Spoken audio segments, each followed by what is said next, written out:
Hello and welcome to That Shooting Show. My name's Steve Anderson. I am your humble host. We got a great program in store today, but first we got to thank our partners. You know you love them. You say it with me. Targets USA. Sorry, we got to back that up a little bit.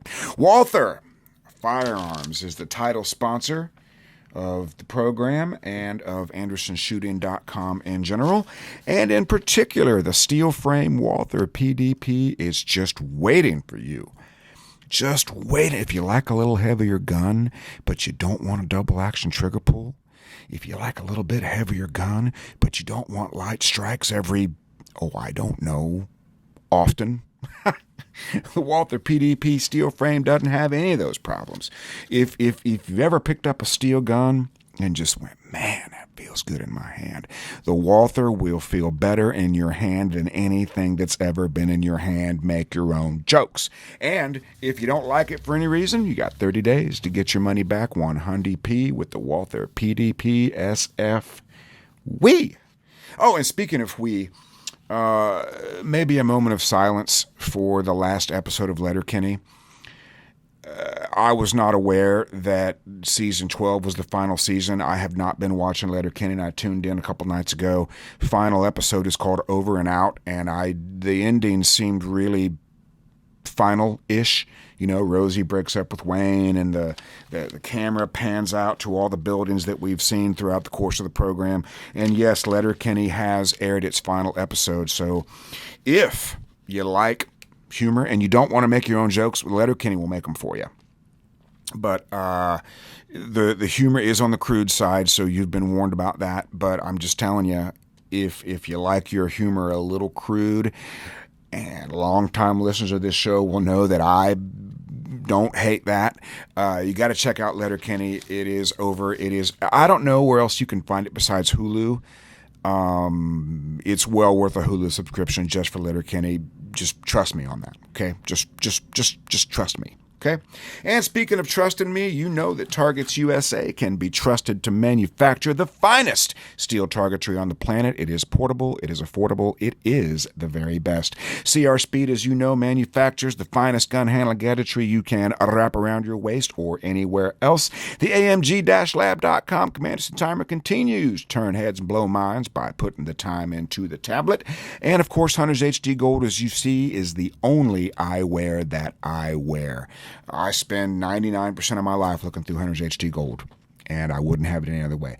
OutdoorDynamics.net remanufactures the finest competition ammunition you can dispense from a Freedom Seed dispenser, and Shooting Sports Innovations is a lot to type because there is a lot to see when you get done typing, backspace, and retype, and autocorrect, and fixing, and everything else. All right, so we got some mental management coming up for you. If you like a noon time slot, we got a couple of Germans in the noon time, at least one German, maybe two. Noon Eastern time, February 13th through 15. You Australians want to check your calendar and your clock because it'll be a completely different day and a completely different time. That's noon, February 13th through 15, 3 p.m., Feb 20, 21, and 22, and we just added 6 p.m., March 26 through 28. 3 2-hour classes.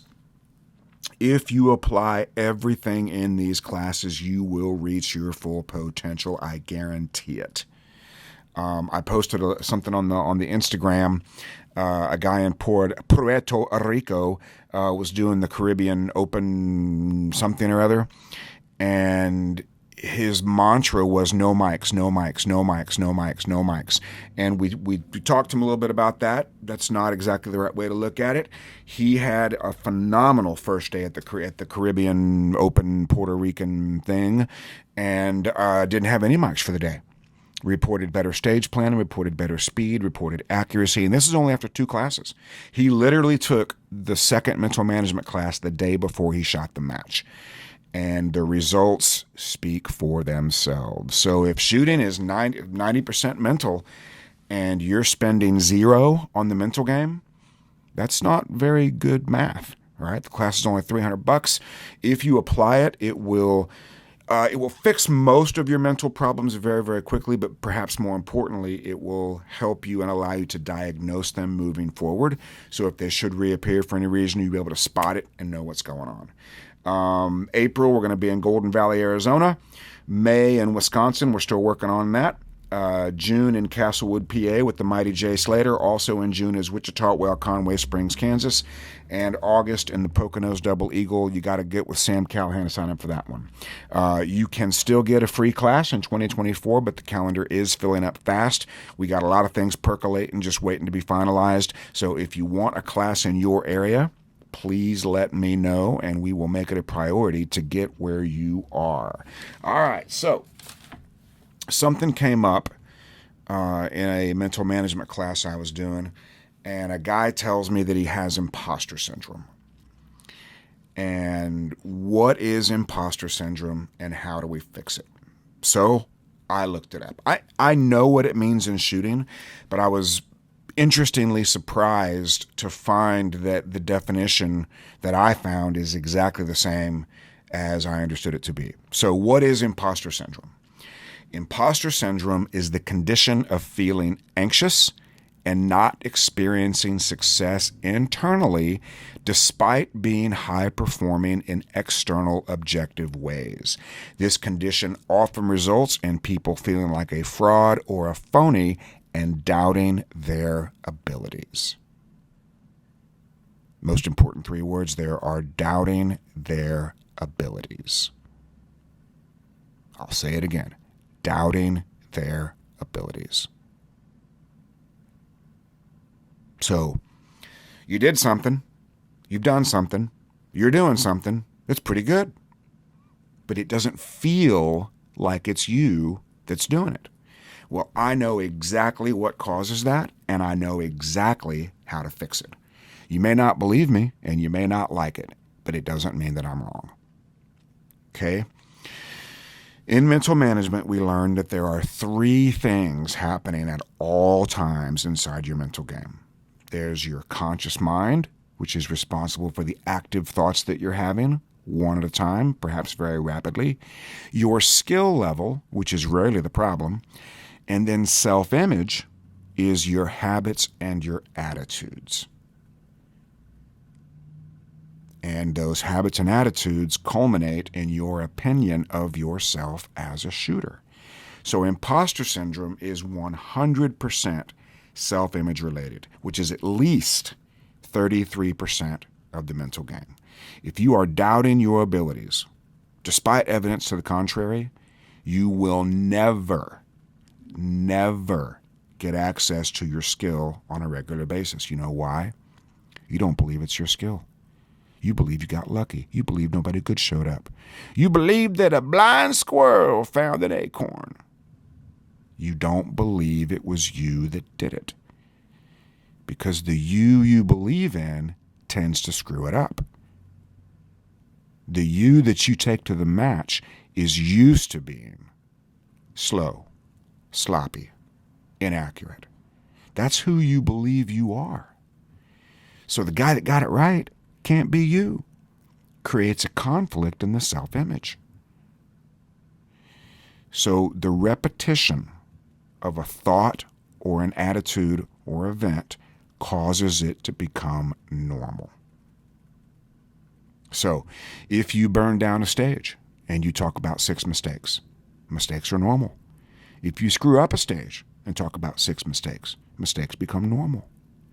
If you do okay on a stage and talk about 6 mistakes become normal. So what you got to do is change your thinking and change your attitude. So the events only become normal if you internalize the event. Okay, my favorite example of that. Joey Sauerland on the Bill Drill stage, Handgun Nationals. He had a very serious malfunction. He looks over his shoulder and yells to the rest of the super squad, "Best raw time, now watch me smoke this field course." Because the malfunction was an abnormal event. That's not who he is, and that's not what he does. It's just one event out of millions of successful events. Now, he could have internalized that. Oh no, I screwed up. My stuff's not working. What am I going to do now? Is this field course going to go okay?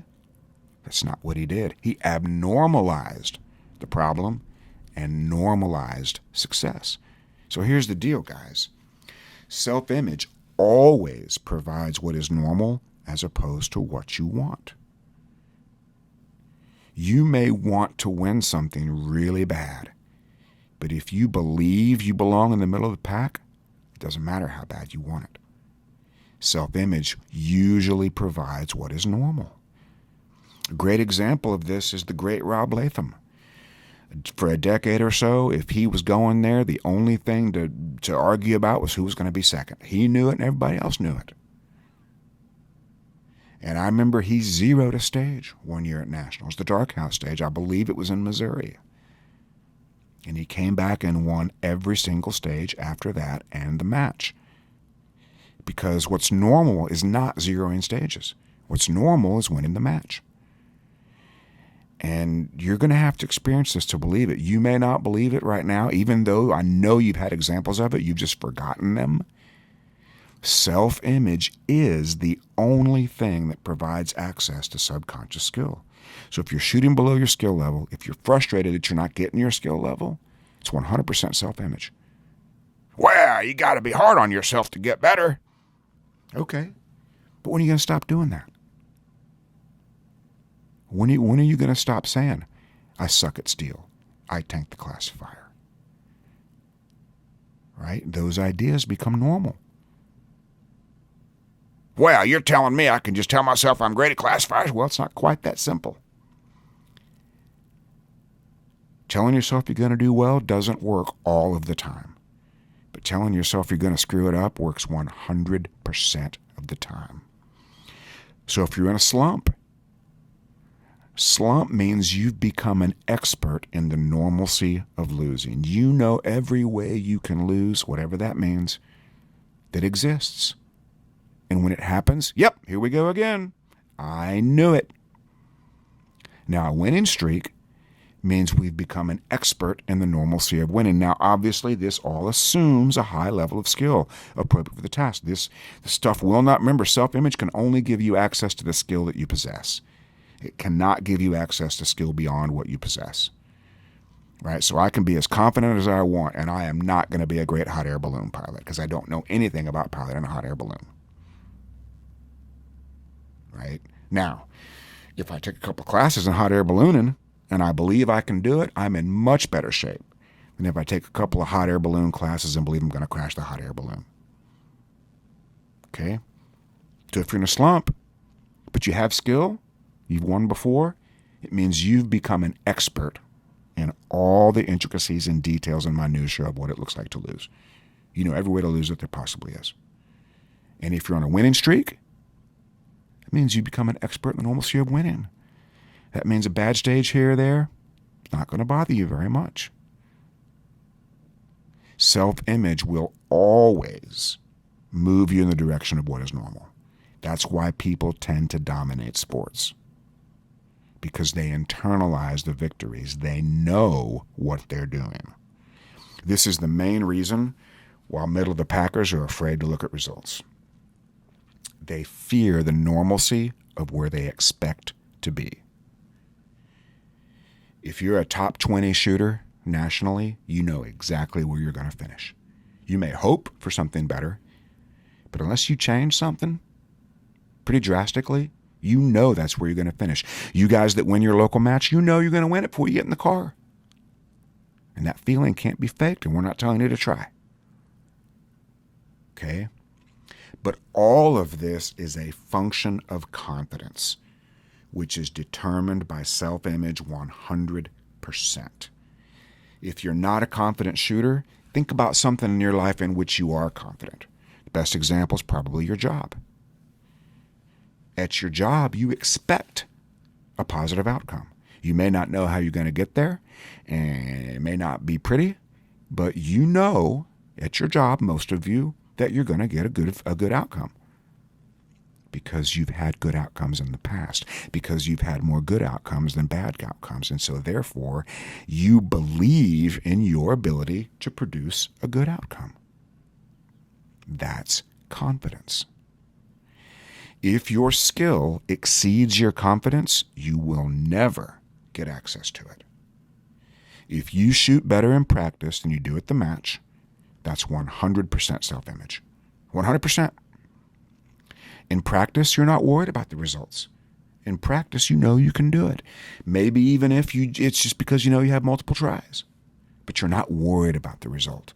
And that's why you're shooting so well in practice. At a match, you say, ooh, I'm good in practice, but I'm bad at a match. And that normalcy is your self-image. Self-image is the only thing that allows access to subconscious skill. Now, here's the interesting thing about self-image. It doesn't improve when you do something well. That's why you have imposter syndrome. You've done something well. But self-image only improves when you acknowledge that you did something well. Hey, I did that really well. How many times do you see that on your Faceagram, your Instabook? How many times do you see it? Well, screwed this one up. Well, screwed that one up. So, those descriptions of screw-ups are becoming normal. Oh, you're telling me to ignore my mistakes. I am not for a second telling you to ignore your mistakes. But let's start with what you're doing right. If you're in A class, you're in the top 25% of what a human being can do with a handgun. That means you're getting it right at least 75% of the time.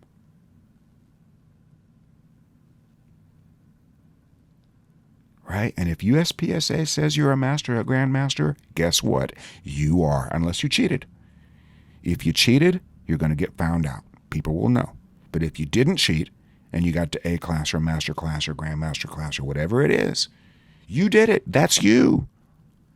And to believe otherwise pulls you away from demonstrable success.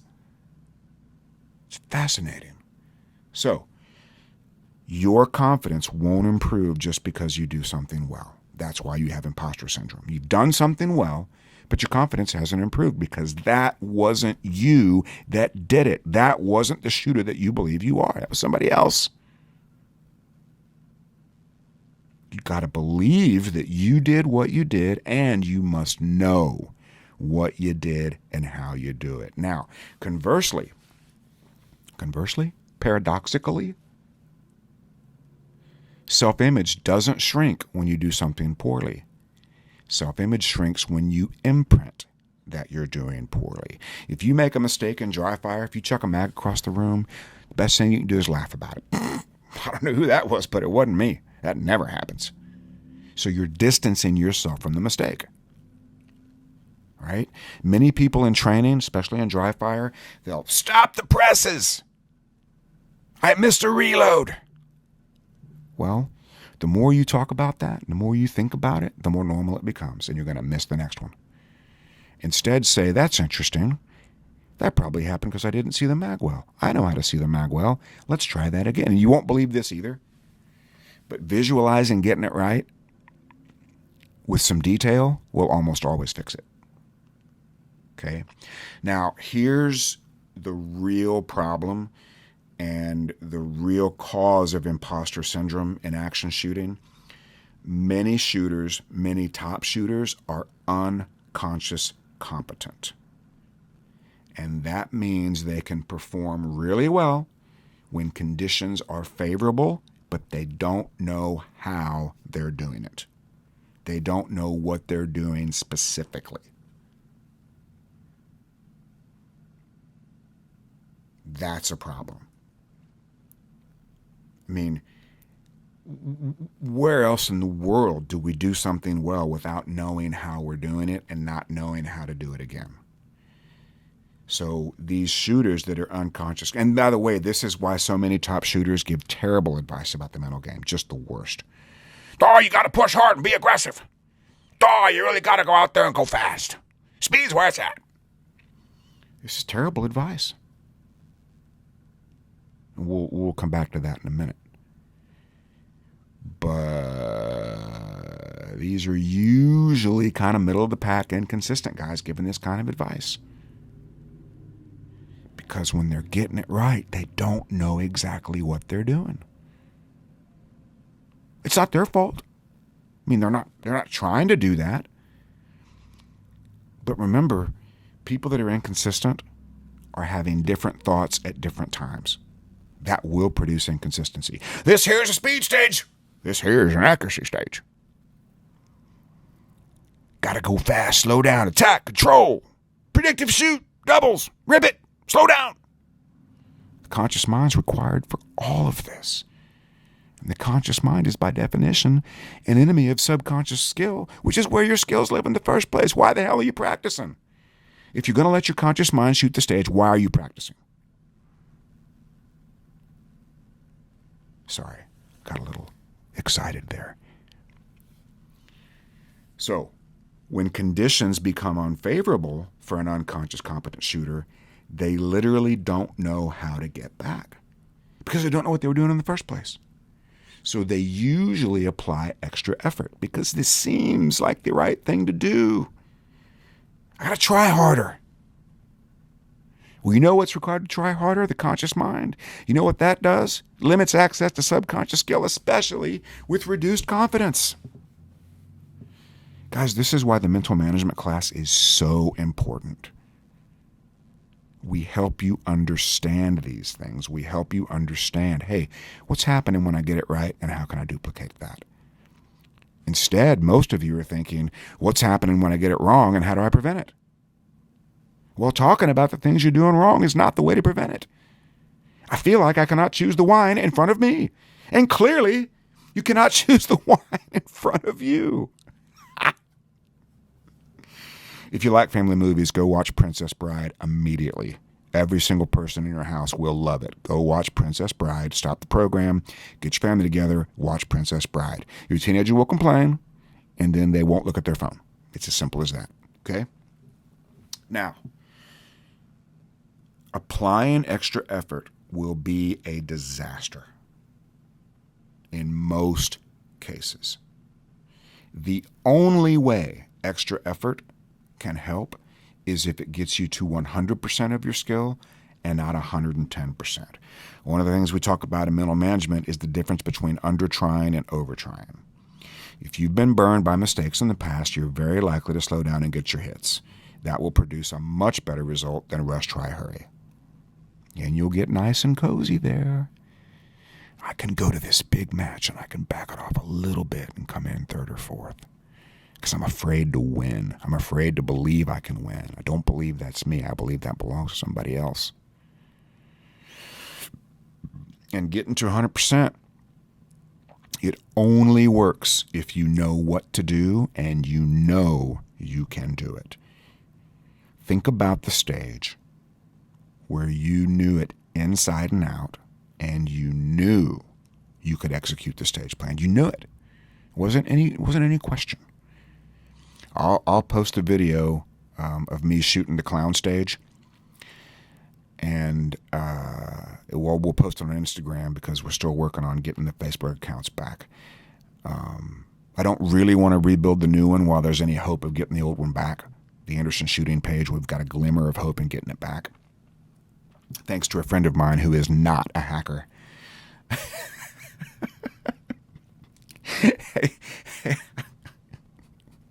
And here's a question for my friend who's helping me. How many poll locks does it take to fix a hacked Facebook page? Currently more than 2. I know he'll find that humorous. All right, so back to imposter syndrome.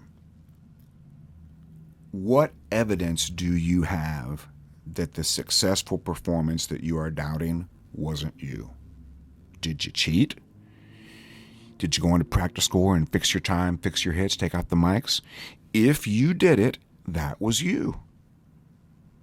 That means your hard work has paid off. The things that you're doing are working. Why would you not want that to be the case? But you have imposter syndrome because you know more about your weaknesses than your strengths. You're thinking, talking, writing, posting about your weaknesses. Screwed this up, screwed that up, didn't do that. Didn't you win the stage? Oh, yeah, I won the stage. So exactly how many things did you get wrong? Well, I made masterclass, but I'm not very good at one-handed. Did you make masterclass? Yeah. Did you cheat? No. Okay. Then you made masterclass. It's really that simple. But if you think, talk, and write about your weaknesses, the repetition of these ideas cause them to become normal and your default about your shooting. So hit pause right now. Go ahead, I'll wait. Wait, I can't wait. I guess I am waiting if you've hit pause. It doesn't matter. Hit pause right now and recite 5 things that you are great at in your sport. Go ahead, I'll wait. Yep. Yep. Yep. And yep. Probably hard for you to do, most of you. Why? Why is it so hard to talk about what you're great at? Well, I don't want to be egotistical. Okay, we'll get to ego in a minute. But imposter syndrome means the shooter who had the good result is literally someone else. Right? Self-image is me. If I don't accept what I did, that means the guy that did the great thing is not me. You're rejecting the accomplishment despite wanting it again. Well, I don't want to be a paper master or a paper grandmaster. Well, guess what? You kicked the hornet's nest with that one. You guys know. That gets under my skin. Now, I will agree with you that there are grandmasters who are not competitive. That's a thing. And if we have to call them something, then let's call them uncompetitive grandmasters. There are those. Okay? But if you have a card or an electronic communication from USPSA indicates you're a master or a grandmaster or a class or whatever it is you don't think you deserved, guess what? If you didn't cheat, you are. Classifier system makes no distinction between paper masters and paper grandmasters. And the classifier system is flawed, but it's getting better. Yes, the vast majority, so classifiers probably ought to be 80% move and 20% standing. That is changing. They're moving, pun intended as always, in that direction. That's great. But no matter what classifiers you shot, if you get to an average of 85 or 95, you're a master or a grandmaster. And most of the people who may call you a paper master or a grandmaster are not masters or grandmasters themselves. I have never heard a grandmaster call anybody else a paper GM. I've never heard it. Okay? Now, what is the fix for imposter syndrome? I'm going to tell you, but you're not going to like it. Because if it was instinctive or intuitive, you wouldn't have imposter syndrome. You're not even going to do it. I'm going to tell you, but you're probably not going to do it. I'll do anything. I'll do whatever. You won't do this. Because if you would, you'd already done it. And if you did and you had, you wouldn't have imposter syndrome. Every time you do something well, document exactly what you did and how you did it. Write it down. Today I shot 85% on a classifier. I did this by blah, blah, blah, blah, blah, blah, blah, blah, blah, blah, blah, blah. Today I won a stage. I did this by blah, blah, blah, blah, blah, blah, blah, blah, blah, blah, blah, blah. Be as detailed as you need to be to recreate the environment in which you had success. Over time, you'll see some similarities. If you do that every time you do something good, well, don't ever do anything good. Well, then you don't qualify for the experiment, sir. With all due respect. Now, why do I feel like you're about to say something disrespectful? Boondock Saints 2, also an awesome movie. But if you document what you're doing well, every time it happens, you're going to see some similarities.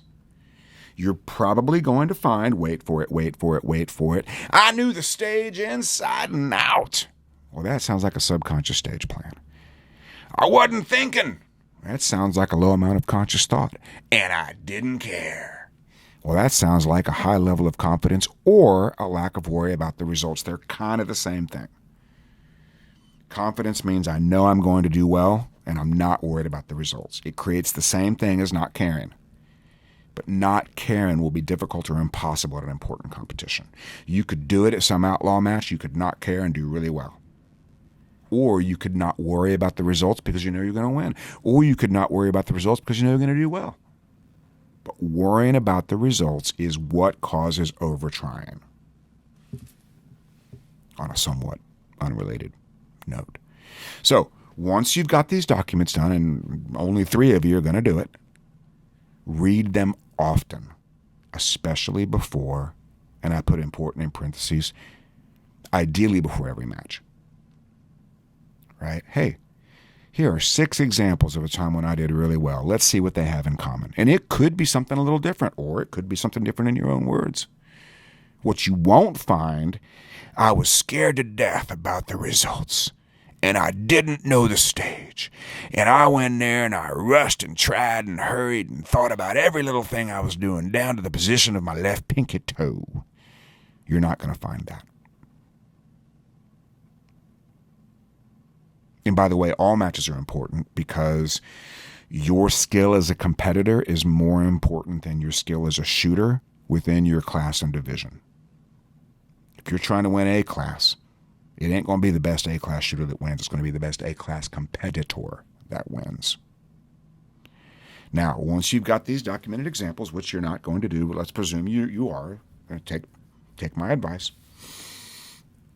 Compare these success stories to whatever crazy stuff you're thinking about doing at your next match. We know what works. Why would you do anything different than what you know works? Where else in life do you do that? Hey, I know this will work. I'm going to do something different. Most of you, if you have imposter syndrome, or if you shoot better in practice, or if you're inconsistent, if you're streaky, you know more about what doesn't work than what works. You've become an expert in what's not going to work. And you don't know what does work because when it does work, you don't acknowledge it and you don't document it. You don't internalize it. So if you think, talk, and write about the success you have, understand how you did it and what you did specifically, imposter syndrome will no longer be an issue because you know how you did it. That means you did it and not somebody else. On the subject of ego, self-image and ego are not the same. Self-image is your belief in your ability. Ego is your sense of importance. And we talk about this a lot in mental management. I don't know if I've beaten that particular dead horse with this exact broken record. But a lot of people neglect their self-image because they don't want to be egotistical. They don't want to be cocky. And that's fine. That's perfectly fine. If there's a certain way you want to portray yourself, humble, that's perfectly fine with me. But you've got to believe you can do it. Self-image is your belief in your ability. Ego is your sense of self-importance. Self-image says, hey, I'm the best shooter here. Ego says, I'm not going to help you change your tire because I'm better than you. Big difference. They're not the same. All right, so I hope I've covered imposter syndrome for you. I hope this has helped. If you are shooting better in practice than you are in competition, if you have imposter syndrome, if you have inconsistency, please come take a mental management class. Practicing more the way you're doing it right now is a waste of time and will only make the problem worse, I promise. There's 2 reasons you're shooting worse in competition than you are in practice. I know exactly what they are, and I know exactly how to fix it. Okay? All right, folks, hope you've enjoyed today's program. I am going to teach a mental management class tonight at 6 p.m. in exactly 1 hour and 45 minutes from now, which is not the same thing in Australia or Germany. And please go to andersonshooting.com, upcoming classes. And if you'd like a free class in your area, you just let me know, and we'll get you all squared away. So until we meet again, on the range, on the Zoom, or anywhere else, be like me, do what I do. Say it with me. 1, 2, 3, get to work.